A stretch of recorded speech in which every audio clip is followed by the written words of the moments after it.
Hi again, viewers. Welcome to another episode of the Dare to Share podcast. I'm your host, Dr. T, and on today's episode, I have a wonderful guest with me.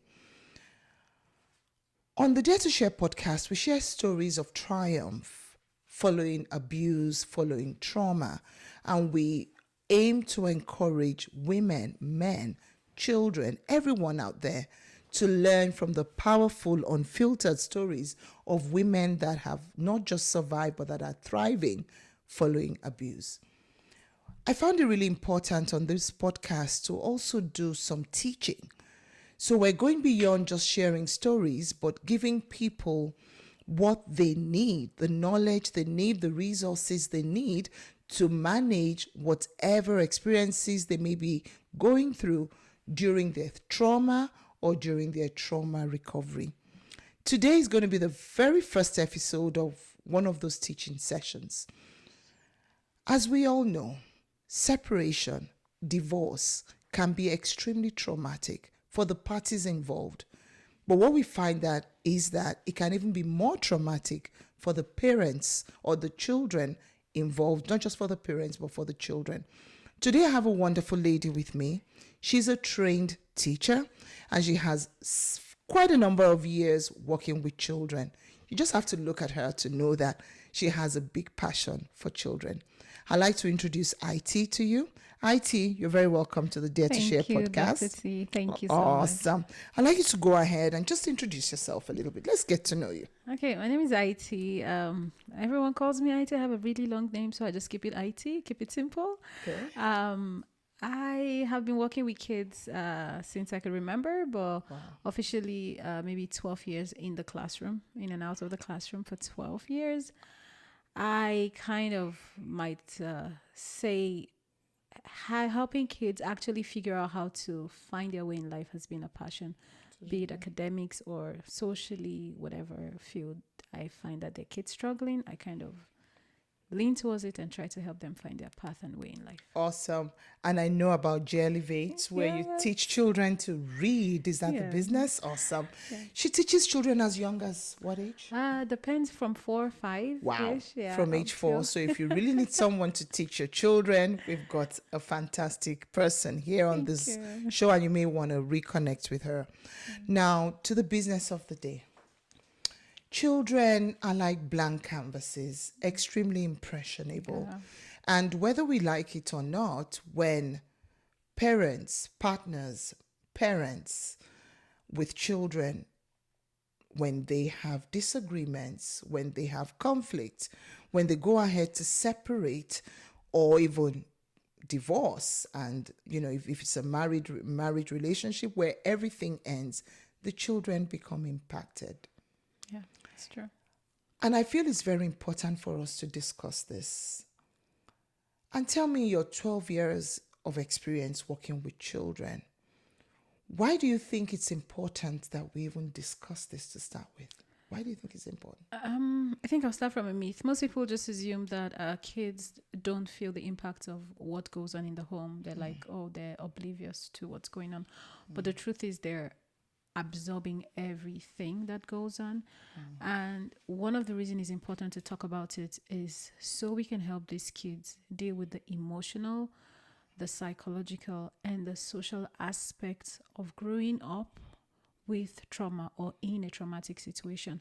So when people don't talk about it or don't even recognize that these kids are going through trauma, or we just assume, they'll be fine. Truth is, it shows up in the classroom. Wow. So when children are in families, when there's a lot of conflict, it shows up in the classroom. Yeah. And I think it doesn't only show up in the classroom. While I agree it does, it shows up in the playground. Yes, it shows up in church. It shows up when they go swimming. It shows up when they go play football. It shows up when they have to attend social functions. We see this in every single aspect of their lives. And you know what you've said? We feel this myth that kids absorb whatever goes on. You'll be amazed that some things you've just said today, IT, is actually backed up by research. There is a big research that was conducted in the United States by Casa Permanente, I think, and they called it the Adverse Childhood Experiences. It's called ACEs. And what they did was to follow up children that were exposed to toxic, abusive relationships where there was a lot of arguments, where drugs were used, where alcohol was used. And what they found over time was that these children were more likely to be dysfunctional. They were more likely to suffer with anxiety, with depression. They were more likely to drop out of school. That's correct. As teenagers, they were more likely to get pregnant Oh, yes. outside of wedlock. They were more likely to use drugs and alcohol even at a very young age. So this is a really big deal. It is because just like you've mentioned, it shows up in wanting acceptance, because the bedrock of safety for them is that family peace. Stable. So if the bed's not laid and you don't even have a mattress and you're relying on wood, like that's like uprooting the foundation of their safety. And when that's uprooted, a lot of things happen. So you begin to see behaviors, aggression on the playground, in class. You begin to see, teenagers indulging in maybe drugs because they're trying to escape what's going on in their mind. And this is why we have to talk about it and find ways to say, how can we cope? Because they're actually kids and adults today who've gone through trauma but had maybe one parent who knew what to do, sometimes by Sherlock, sometimes by research, who knew what to do, and those kids turned out right. So irrespective of the fact that, in some situations there's nothing the child can do, if we start to talk about it and begin to figure out how to support these children, they can actually thrive and be the voice to the next generation. Absolutely. As survivors. Absolutely. So what we're saying, what you are saying, IT, in short, is that children are also impacted. Oh yeah, sure. So it's not just about the parents arguing. not, no. It's not just about one parent being beat up. The children are also affected. Now we're talking about almost like the indirect effect or the indirect impact. So the children are actually not, from what we've discussed so far, the children are kind of passive observers. But I do know with the work I do with women that children could also be pulled into the confusion. Oh yeah. Do you want to kind of shed some more light on that? Yeah. So it's funny you bring that up, because most parents would assume this partner has hurt me, and you think the best person to talk to is your child. No. Exactly. You shouldn't be talking to them. And, when I find children in such situations, the first thing I say to them is, adult brain, adult problem. Absolutely. Children's brain, children problem. So when you're talking to your child about what's going on, you're forgetting that their brain can handle what you're talking about. And you're also damaging their safety, because the person who you're talking about is their biological parent. Exactly, absolutely. And that's somebody they rely on and trust, and you are breaking that trust for them. So you're making them question that foundation. So in as much as parents assume, so don't dump on them because you assume, or so they actually get pulled into it. So they shouldn't become your therapist. No. They're not. Their minds are not developed for that. Yeah. And yes, being the therapist is one. I think on the other extreme is when the parents actually use these kids as pawns, as bargaining chips. Right. Let's delve into that a little bit. Yeah, I think adults should also realize that, when a relationship breaks down, as responsible adults, the onus is on the adults to take responsibility for what has happened in the relationship and try to salvage what is left. And in my opinion, the kids are the beauty that came out of that relationship. Try to preserve them. And preservation might look like saving them the trauma of explaining. And even if one party is using them as a pawn, don't play the ball back. So if one party plays the ball, don't do it. Don't Stop. respond. Don't respond. Don't send. So say one party comes and say, oh, you did this, you did that. And they tell the child and say, oh, maybe I'm just going to use a vague example. Your mom did this, your mom did that. Mom, when they come telling you that, be quiet. Right. Calm down. Don't say, but dad did this, because he's breaking down trust. But if you're teaching those kids to say, you know what? adult problem, adult brain. I love that. Adult problem, adult brain. And of course, we're talking about children that are really too young to understand, because you'd be amazed that even children as young as 6, 7 sometimes can almost be manipulated Yeah. by one partner against the other. Yeah. You know, I work with women that are going through trauma from domestic violence, and I've seen scenarios where children are actually made to place a curse on the partner, that on one of the partners in the relationship. Can you imagine asking your child to curse another parent because of the differences that exist between you? Yeah, and I think parents don't realize that you're not hurting just the adult. You're actually raising another generation of an abusive child. Absolutely. So when you have this sort of approach, you are actually not doing that child any good. No. So what will the best approach be then? I mean, before I go to that, let's talk about the impact, the immediate impact of trauma. So we say, well, children may not say anything, they may not understand what's going on, but what are some of the things that we start to see in children? You talk about, violence on the playground. What are some of the other things that we may notice? Yeah. One that I like working with kids, I had a close-up experience with one is psychological regression. Wow. A child who maybe 7 years old starts to wet the bed. Regression. Yes, sorry, regression. The child might start to wet the bed, start to poop on themselves. And once you notice those kids or that child is facing severe trauma. Absolutely. Another thing you could also notice is they just start to have headaches, stomach aches, cramps. Psychosomatic symptoms. Yeah. So those are just symptoms. The body is already, it's a warning flag that this is not healthy. Whatever's going on is not healthy. So you see the psychological impact, on the child. You also see emotional impact. They're depressed. Some are just mood swings, outburst, defiance. Yep. Just not wanting to be in the playroom with anyone, stuff like that just show that these kids are dealing with a lot. So you see it emotionally, psychologically, and even behaviorally. They start to either withdraw from friends, find it difficult to make friends. And it's like you just have a different child entirely. So when we see this in the classroom, a child comes in and they're withdrawn, they don't want to play.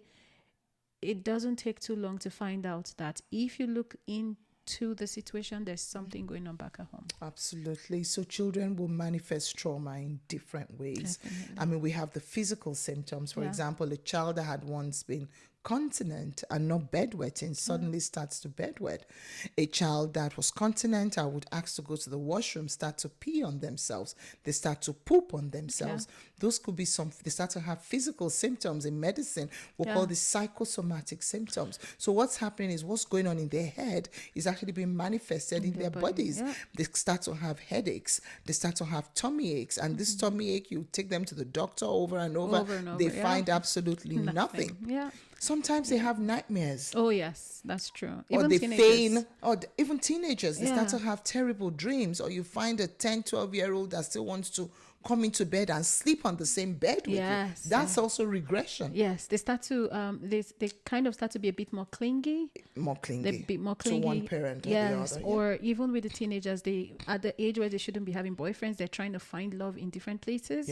Or trying to be adventurous. Some even try to run away from home because they feel, maybe if I find the love of my life at 12, I will find a safer place. So the home stops being a safe space, and they almost always want to run away. And that's why you can get some runaway kids at a really young age because of what's going on back at home. And these children are so confused. Now, I want us to kind of look inwards into our culture. We're both from Africa. We're both Nigerians. And we know that oftentimes when children complain or when we even see these things, the way we respond is so it's so bad. We say, what's wrong with you? Why are you bedwetting? Instead of actually offering support to those children, we blame them. Sometimes we have this outburst. It's all your mother's fault. It's all your father's fault. He's the one stressing me. And what's all this, How can we kind of deal with the way we respond to these children? I think it actually starts by identifying that even the parent who's responding is dealing with trauma. Absolutely. And you can't help a traumatic situation when you are already traumatized. Absolutely. So most times it's to, I don't want to use the word ignore, but at sometimes give that child the grace and go deal with yourself. Yeah. Give Because that child grace. give the child grace and figure out how to calm down first. Because if you can't regulate, you can't help the next person regulate. Absolutely. So when you find that regulation, and sometimes I have learned over time that it's best sometimes to not deal with it. Find another adult you trust. Find a therapist you trust, because sometimes children may not be willing to talk to you, because depending on how the situation has been, if you're the person they trust, they are actually blaming you for what has happened. So you Or sometimes wanting, they blame themselves. yes, Sometimes, unfortunately, we actually put children in a situation where they start to feel it's their fault. They think it's their fault, Where they yes. start to feel that maybe they're a burden. And I'll share this quick example. Sure. I mean, growing up, not growing up, taking care of my daughter as a single mom then, she struggled with a lot of trauma. And even then, I was trying to find my feet. So for a long time, I really didn't recognize that it was trauma. I remembered once I wanted her to go to ballet class, and I took her for the first class. To the first class, I had finished work. I ran, took her to the class, and waited for her. And then after I said, how did the ballet class go? She said, oh, Mom, it was really nice. I said, so should I sign you up so you can go there next week? She goes, no. I said, no, I don't want to go. So later, this was years later, she told me that she said that because she felt that I was the one doing everything. And she didn't want to be more of a burden on me. And so because she didn't want to be more of a burden, she actually deprived herself What she needed. of things that she loved, or what she would have loved to do. And she felt she was a burden. She felt because there was a parent that was not present, she didn't want to put too much pressure on the parent that was with her. Yeah. So I mean, it really, really runs deep, this trauma. Oh, it does. And we need as parents to really recognize that.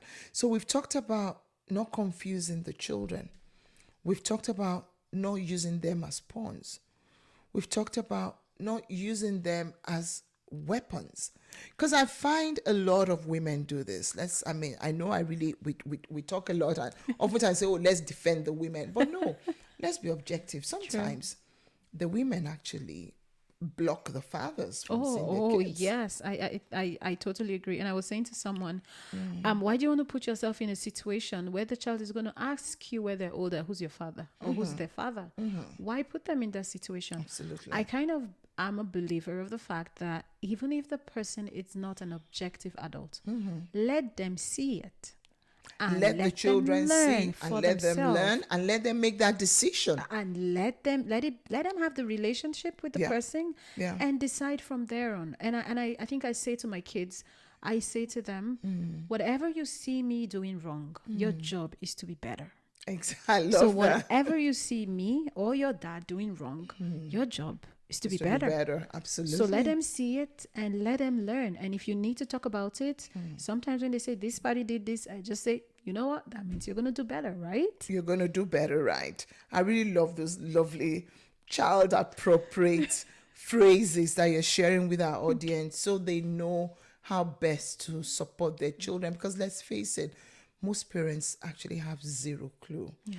Especially coming from Nigeria. It's almost like, what's all this drama? Why are you doing all this? The children are actually blamed for manifesting the effects of trauma on their lives. So how can we support these children? I love storybooks a lot because because they kind of, for children, it tells a story without blaming anybody. It creates a character that is not them. But it's a safe space to mirror exactly what's happening in their life. So I go to stories a lot. Todd Parr, he does a lot of book around emotions. So when you find that your child is dealing with a lot of emotions, you can pick a Todd Parr book on feelings. You can pick a book on family. He has a book about, I think, the family. Todd Parr. Todd Parr. He also has another one on I think, family tree. But there's another other book I really, in fact, I use most of those books for my kids as well. And a couple of them, I'll just go through a couple of those books. Let's have those books. Okay, so one of those books says Invisible Strings. I remember when my kids were struggling, they said, well, we can't see, the other parent. And I said to them, but we read the invisible strings, which tells them that, their heart has an invisible string connected to everyone they love, even though they can't see them. They can't see those strings. So books like that tells them, look, you're still family, even though you can't see them. There are books like Two Homes. Two Homes? Two Homes, Invisible Strings, It's Not Your Fault, Coco Bear. Oh, and these are all children's books. Yes, and those are children's books. And the other one is Mom and Dad Glue. So it's like a child wanting to glue mom and dad together. Aww. So having those books, the other one by Todd Parr is The Goodbye Book. So it kind of helps the children see other people struggling with the same situations they're in. Wow. And it gives them an answer or a soft way to channel that energy into something beautiful. Another one for teenagers is Divorce is Not the End of the World. My parents are divorced too, right? Wow. So those books kind of help them navigate and answer question in a child. Sometimes we don't have the vocabulary to even explain because, like I said, we're even dealing with your own personal trauma. But these books, some of them are actually psychologists. I think Todd Parr is certified. I think he is. Awesome. But so they've seen these experiences in their practice and they put them into books that kids can relate to and also put coping tips there. So those kids can help. For example, when we did the invisible strings, I got stickers with hearts and my daughter made a heart and put all the hearts of those she's connected to. So we had this beautiful big heart where she knows with little hearts on it that are connected. That's so beautiful. So you can find yourself doing, for kids that are maybe even younger, sometimes drawing, letting them draw. So when they're all sucked up in their emotions, more like a therapy, tell them, can you draw your feelings? And you'll be amazed. When we started those drawing therapy, she would draw pictures that were so dark and scary. Wow. And along the way, she started putting smiles and sunshines on their faces. So that was telling me that there was progress. So from darkness to light. Exactly. So when you give them those coping tools, and sometimes those books will even guide you with tips, it actually helps. Because at that point, when you're stuck up sometimes, or the other party is stuck up, put yourself aside and just find tools outside of yourself. Because if you dig in, it might be really hard, but when you reach out most times to, through books or even other safe adults around, it kind of helps the children better. Yeah. And that kind of takes me to the next question. It's like you read my mind, because oftentimes in these sort of difficult, traumatic, toxic situations, it's really difficult for the parent to even say, let's go and get a book. Yeah.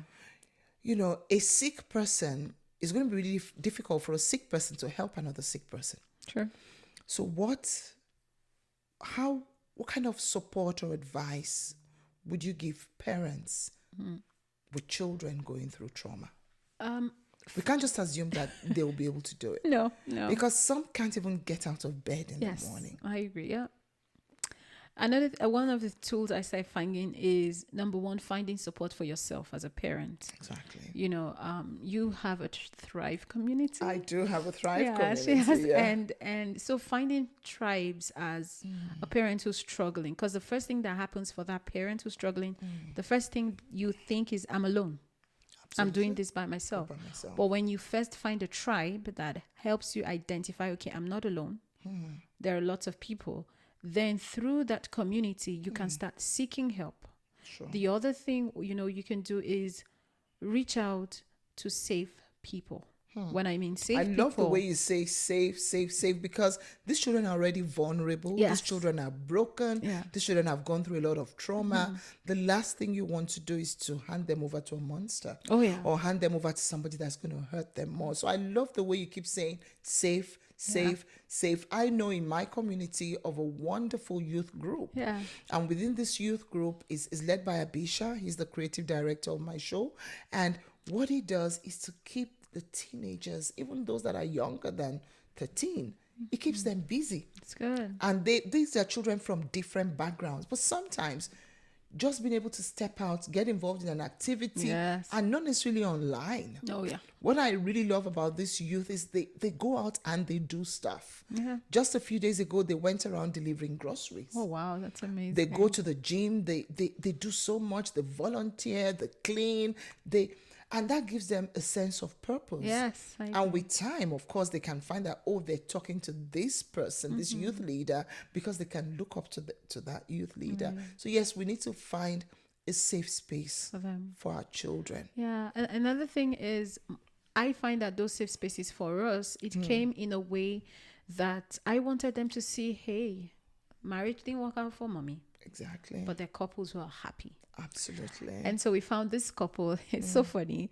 We found this couple, and my daughter was having a bad time, and she assumed marriage was all gloomy. And I said, how about this couple? She's like, oh, yeah, they're just so silly. They never get over each other. I'm like, okay. How old is your daughter again? She's 7. I know, she's a very smart girl. And so she could see that there are situations where things can be different. Absolutely. And so I had to intentionally create an environment where she can see thriving couples. Absolutely. So she can know there's a positive, even though hers didn't work out. Absolutely. Another thing we started doing is, like you said, get her engaged in several activities. We had play therapy classes for her. Wow. We had, art spaces for her, and then try to keep some activities the same. So most times when a child comes out, if you move out of school, move out of the community, everything is strange. So they're dealing with a lot at the same time. What I found out help is I kept the school the same. Of course. The house wasn't the same. The church was the same. Good. And so the some people, continuity. some continuity and some consistency. Because when you uproot and life changes and they find nothing consistent, it feels like you've taken every shred away. It's like more trauma. It's more trauma.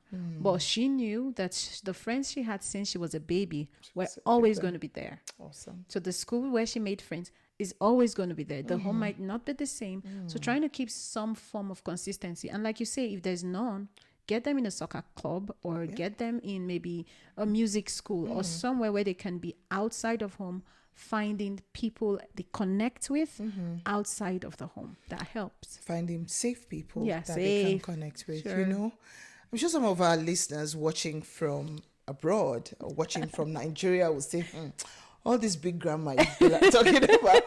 How can the woman in Ikotekpene, down in Ikotekpene is even a city, in a little village by Ikotekpene, which is a rural village close to Ikotekpene, how will this woman that has been dehumanized, beaten all the time, very limited resources? The good thing is that we have support. So we're going to take a quick break, and when we come back, I would like you to address that question. Sure. Thank you. Thank you so much. We'll be right back. Thank you. Welcome back. During the first part of this podcast, where we discuss the impact of trauma on children, especially children growing up in toxic relationships, growing up within relationships where there's a lot of disagreement between the parents, we've been talking about the impact of trauma on those children. We've talked about some of the steps that parents can individually take to assist their children and to help with their healing. I would like to welcome IT back. Thank you. And just before the break, we were talking about, now let's stop all the big grammar about those of us living in the diaspora. How about the young lady in a rural village close to Ikotekpene whose husband has been beating her up, who is an alcoholic, and she's stuck with 4 children, very young, all under 15. How can she help her children through this sort of situation or the trauma that those kids are facing? I think the answer lies in one of your books. One of my I read one of it. I think it's become I can't remember now which of them. Okay. But you wrote it so well. You talked about vacation. Yep. Where your daughter will go for vacation That's my with your book, mom. Still I Rise. Still I Rise. Your daughter will go for vacation because your mom was a safe person. Absolutely. So sometimes the moms need a break, especially if those kids have been with you for a really long time. Find that safe community, and as long as you trust them, here in Canada they will go on on a camp for a few days. Send them home. If you're in Nigeria, if you're in the City. Africa, where you have your mom and those are safe people, let them go on a vacation. Let them go play. Let them be kids again. Let them stay with grandma. I almost feel like grandmas are therapeutic. Trust me. Grandmas are very therapeutic. And of course, if you don't have a parent, I'm sure there'll be an aunt, an Yeah. uncle, a sister, or someone, Or someplace you they can can even go. go with them, because I find Yeah. that even just leaving the environment that causes that All that pressure, trauma. even if it's 2 days, you go with the kids and let them be, Yeah. feel the fresh air, play with new neighbors, and make them be children again. It really helps back at home. Another thing you could do for them is, I remember when we're kids, ayo, we'll go outside and play play ayo. ayo. Create that environment Yeah. where they can Games, play board games. Yeah. board games, with the children. I would say supervise, but at least let them play with kids. And I think encouraging them to be kids again without the worries Yeah. really is a good way to help them, Absolutely. thrive back home. It also helps the parent that's going through the trauma to have a breather and to recover Yes. and to build strength to help these children Yeah. navigate the traumatic relationship That's or the traumatic situation that they're going through. Now, also still back in Africa, we find a lot of women especially hold on and stay on in relationships that are extremely toxic. And they go, it's for the sake of the children. Osinachi of blessed memory, I think that can be a real case study if we look back at what's allegedly happened. Because what we learned was that it got so bad that her husband would beat her. And then he will ask the children to beat her as well. I know that was, I still can't wrap my head around it. Yeah. And that happened because I think at the end of the day, by the time we got the final judgment, one of the children actually testified that the father made them hit their mom. How horrible. So, and eventually, unfortunately, the woman died. And I'm sure even though she might not be here to tell us why she stayed, but we know the common thing that most women say is, I want to stay because of the children. Okay. Let's respond to that objectively. When women say, I want to stay because of the children, don't forget the scenario. The children are already being traumatized so badly. It's funny. I'm going to just share a little bit here. I think Osinachi died somewhere in April. Yeah. I think so. And I left in March. Wow. Just a month before. Just a month. And the truth is, as much as that was a sad incident, the community that empowers, let me not say, or enables, one is the community that, creates this stigma that when a woman leaves, you're doing a disservice to your children. Another one also is and please, this is just my personal opinion. Absolutely. I kind of feel like maybe God allowed it to happen so the church will have a wake-up call. Wow. Because after Osinachi's incident, I had people calling me to say, don't tell me it was that bad. I'm like, nope, I'm not talking about it, but I left. Wow. So what I'm trying to get at is there are cultures and systemic support that encourages the woman to stay for the benefit of the child. And if we use her as a case study, both of them have done their children no service, no good, because she's dead and the husband is in jail. So the children you're trying to protect, what has happened to them? Now you leave them in the hand of the court system to pick people who may not even be safe enough for them. That may actually abuse them more. If she had left with her life and done right by her kids, at least, even with statistics, those kids have a 50% chance of being better. Absolutely. Now they lose both parents. Who can you entrust to be as caring as a mother? Nobody. Or as caring as a father? Nobody. Who would take the pain to ensure they become, the best that they should be? I don't know if there's anyone like that. So we shouldn't stay. And for some people who think they'll walk it out, please leave, find safety, and walk at it at a distance. Absolutely. So we're not saying get out, end it, do whatever, but sometimes you've got to leave, Leave, to Live, to live. Yes. You got to leave to live. Yeah. And that's extremely important. And I think we should just really clear this up, that no woman should feel that staying in a toxic relationship is actually doing your kids good. The truth, it's not. Yeah, it's not, because even you are already in an environment that's not safe for your body. I've seen women who've come out, some even bitter, and after the whole situation. In fact, I've seen a couple, they're super old, and the woman was abused when she was a younger mother in marriage. And now she's older and the husband is way older. She's abusing the man. Wow. So she's waiting to pay him back. She's waiting to in pay him old back. age. Like, how does that even add up? You stayed for the children. Yeah. The sons are abusive to their wives. Yep. You've succeeded in passing that to the next Wow. generation. Wow. And now you're the abuser of the husband. I don't know how that is right. But if you step out, and even if you think you want to work on that relationship, do it from afar. Absolutely. If there are honest changes, Yeah. great. Try Some people again. try again. If And it works. If it doesn't work, I read a pastor talking about his regrets. And he said he had put a couple back together. The marriage is still there, but the child lost her mind. And she's not able to function because I would use the word her mind broke, and she's in an institution because she Wow. couldn't handle the pressure that came from an abusive relationship. That's it. That's the trauma. That is exactly what we've been talking about. That's the exact thing that we've been. Look at that. They got back together because the pastor said, "You guys get back together. God hates divorce, but God loves the divorcee. And loves the children. And he loves the children. So why do we want to do disservice because of what the church will say, what the society will say, because we think we're doing the children good? I raised my kid alone. And to God's glory, she's turned out well. She's not perfect. She has her own struggles. But I don't know how she would have coped if I had remained in a toxic relationship. I agree. It's funny because at some point, I had, you're my doctor. I'm kidding. I had to get into the hospital or the clinic every other week. Yeah.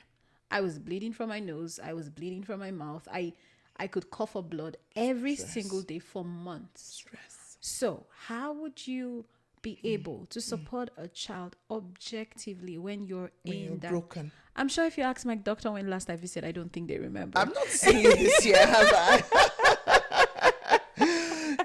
And it's so powerful, the impact of our head, our mental health on our physical bodies. Sure. It's just, even for you as a parent, when you're in a toxic, it's a topic for another day, but trauma destroys every facet of your life as a parent, as a woman, or as a man.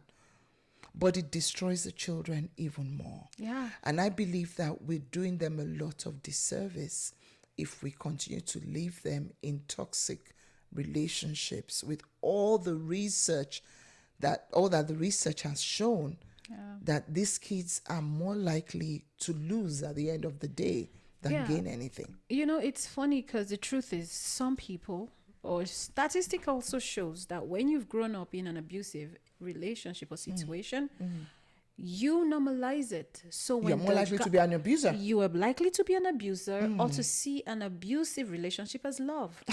As normal. So when you come out, another thing I started learning to do is I started learning to tell my children to say, hey, if someone is speaking to you disrespectfully, that's not a healthy relationship. Absolutely. Because why? I have seen what a friendship that is abusive, what it looks like. It looks like someone being rude to you.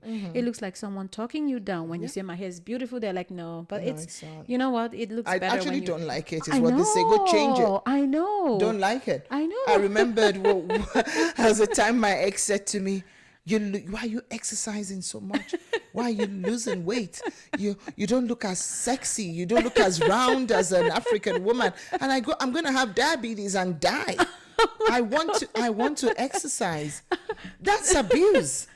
Someone said to me, I look like Jezebel because I made up. You look like Jezebel because you have makeup on. Just those are subtle. Yeah. They're not hitting you. No. They're not slapping you. Yeah. They're not drawing blood from you. Yeah. But the words sometimes can minimize. And they say the same, and the children watch them. Oh, yes. And so the kids grow up, they have girlfriends, they have wives, and they normalize this behavior. Yeah. So when you actually help the children get out, or you give them the right support to think the way they should, to think objectively, then they're more likely to be better citizens. Yes. They're more likely to have healthy relationships, not even with the opposite sex or with partners, just with people in general. So at the end of the day, they are actually better overall if we're able to identify abuse, give it a name, call it what it is, and make sure our kids are not suffering. Yes, if we're able to, I say to them, your friendship with people, if someone is rude to you, tell them. Tell them it makes me feel sad when you do this. Name the feeling. I feel sad when you do XYZ. If the person stops it, you keep the friendship. Absolutely. If the person keeps doing it over and over, it's time to tell them, I'm done. And it's okay. And it's okay. And I say, you know what? You're not jollof rice, so not everybody will like you. Not everybody will like you. Not everybody likes jollof rice. Well, I don't know who doesn't like Nigerian jollof rice. It's the best, isn't it? It is. Anyway. Oh, wow. This has been such an awesome discussion, IT. Do you have any final words for us? Kind of just wrapping it all together, because we've looked at it from different perspective. I agree. It's really wonderful to be here. I think two things I want to say is, number one, adults' problem stays in adult brain. Children's problem stays in your children's brain. So when you're having any difficulty in any relationship, don't get the children involved. Keep them out of it. Deal with it.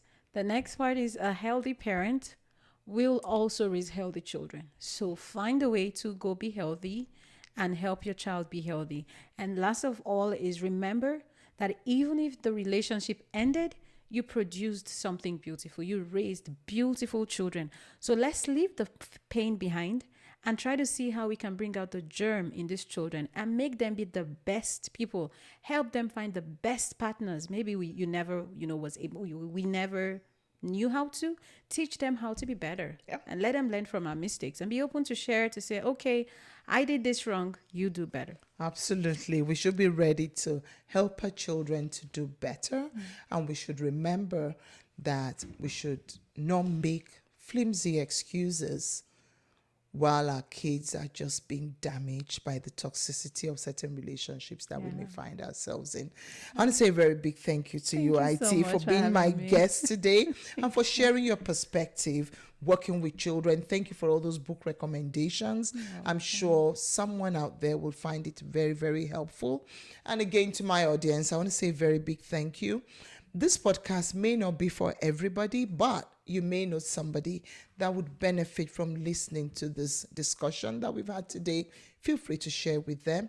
If this resonates with you, feel free to support us by liking, subscribing, and sharing this podcast so that people can heal and people can be better.